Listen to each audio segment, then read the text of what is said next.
Welcome back to Canberra. If you're just joining us, it's been a hectic day in the federal parliament.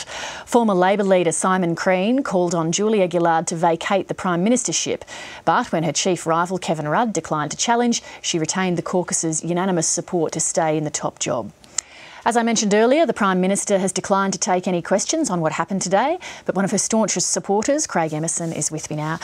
Craig Emerson, is it wishful thinking to think that what's happened today is going to bring an end to any questions about Julia Gillard's leadership? I don't think it is wishful thinking. It is true that we said that last February was the end of that matter because we had deployed the processes of the Parliamentary Labor Party to reaffirm Julia Gillard as Prime Minister of Australia and leader of the Labor Party. That should have been the end of it. That's true. It's been a tough week. It's been disappointing for the Australian people that, again, we've been talking about ourselves and our jobs, and what they expect legitimately is that we talk about them and their jobs. But if it wasn't the end of it then, why will it be the end of it now? Because there was an opportunity after a period that has been difficult in terms of a focus on internal matters within the Parliamentary Labor Party that distracts from the good work that the Prime Minister and her team have been doing. Here was an opportunity again that the Prime Minister created to put an end to it. That opportunity was presented. It is an end.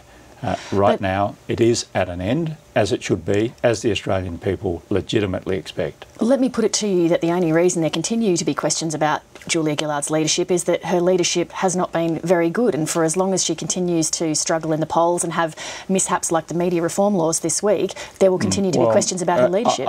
I have long believed that governing by fortnightly opinion polls lets down the Australian people. I do not focus on fortnightly opinion polls. I don't think they have a real bearing on the judgment that the Australian people make at the end of a parliamentary term. Now, some of my colleagues, it seems, have a different view, but any government that governs by opinion polls, not by the principles of opportunity for all, making sure no one gets left behind, a strong and resilient economy so everyone's got the dignity of work, well then, you know, if we divert from that, we let down the Australian people. Well, let's talk then not about polls but about just performance. The media reform laws this week that ended up in a heap on the floor, they were rushed through, people felt they weren't consulted. Is that a mark of good leadership?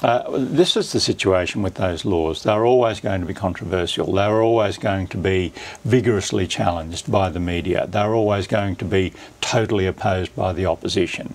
They were vexed. They were a response to two inquiries, one the so-called Finkelstein inquiry, another one a convergence inquiry. Here are the two options that I think the government faced. But that doesn't, sorry to interrupt, but you're not addressing my point about the lack of consultation and the rushed parliamentary process. I am addressing your point, because the first option was to abandon any attempt to get any legislation through.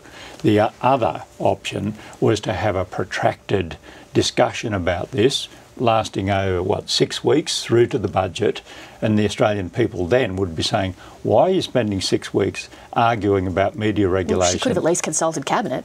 Well, the Cabinet did have an opportunity to express views on that. It did have an opportunity, but I'm saying that the two extremes of the range of options were do nothing or have a very long process. The one that was chosen, which I fully agreed, is this has been going on as a debate and with reviews for 2 years or more. So here they are. We think they're sensible. Let the Parliament judge. We said that we would listen to any reasonable amendments, but we weren't going to get tugged to and fro on it.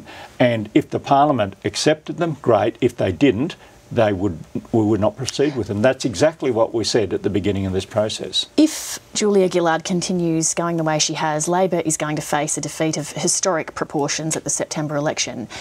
Is that preferable to replacing her as leader and trying something else? Well, again, you're operating on the basis of opinion polls, and I can understand. I'm operating on the basis of performance. I can list you off a whole lot of things that have upset the Australian public, the carbon tax, the mining tax and so on. Well, there's no regrets about the carbon tax, no regrets about having a mining tax. How about having Peter Slipper? How about not having a solution to the asylum seeker problem? You're putting questions to me before I can answer the previous question. You said that the government is heading for a resounding defeat at the next election. How do you know that? On the basis of opinion polls. I also just gave you a whole list of performances, but I'm saying is a defeat preferable to trying something different? No, what we should be trying is to do the work that the Australian people expect of us, to develop and implement a plan for Australia, which we have through the Asian Century White Paper, through the education reforms, through health reforms, making sure that everyone's got the dignity of work and their jobs are as secure as possible. But you've just listed a whole range of policies on the basis that, for example, oh, well, hold on, the carbon price isn't popular, so we went down in the polls, so we shouldn't have done it. I reject that. Absolutely. The Hawke government, the Keating government, true reforming governments don't govern by opinion polls, and I'm responding directly to your question. You're saying you shouldn't have done those things because you suffered in the opinion polls. If that were the case, if governments only operated on the basis of popularity in opinion polls, they would be betraying the Australian people and ensuring that we don't have a strong future. We do. We're building a strong economy. We're strengthening it all the time. Fastest growing economy in the developed world. That's what we need to continue to do. Craig Emerson, thank you very much. Thank you.